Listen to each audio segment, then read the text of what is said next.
ba'zi bir web sahifalarga kirganingizda sizga bir nechta so'rovingizga javoblar beradi va undan tashqari tagida mana bunday sahifalarni, ya'ni nechtaligi haqida ham ma'lumot beradi. Ya'ni bu narsaga menimcha guvoh bo'lgansiz, ya'ni google.com va boshqa web sahifalarda. Va buni sababi bor.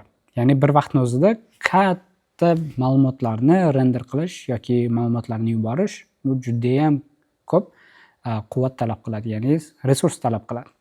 Va bu narsani biz dasturlashda, ya'ni pagination deb ataymiz.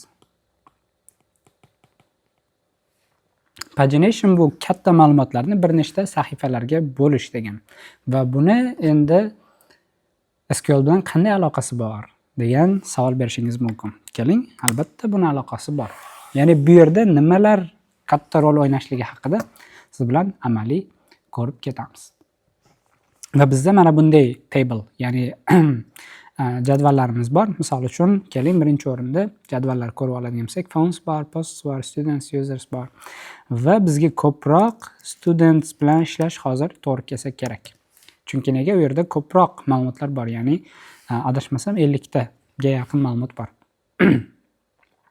Endi tasavvur qiling, siz har bir sahifada 10 tadan limit qo'ygansiz, ya'ni 10 tagina rekord, ya'ni sizga keladigan o'sha rowlarni ko'rsatib beraman deb. Misol uchun, siz nima deysiz? Select all, ya'ni hamma ma'lumotlarni tanlayapsiz, ya'ni students.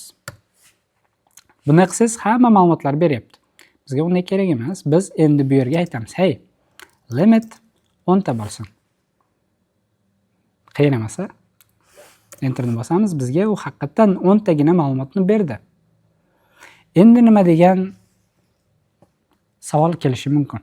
Demak, bizda limit haqida gap ketdi. Endi biz keyingi limitni aytishimiz kerak bo'ladi, to'g'rimi? Ya'ni keyingi limit bu 10 dan keyingilar, ya'ni 11, 12, 13, 14, 15, 16, 17, 18, 19, 20 misol uchun. Va endi bularni biz qanday qilib olamiz degan savol bo'lishi mumkin. Va bu yerda bizga offset degan kalit so'z kerak bo'ladi. Ya'ni offset degani tashlab o't degani. Biz nechta qiymatni tashlab o'tishimiz kerak.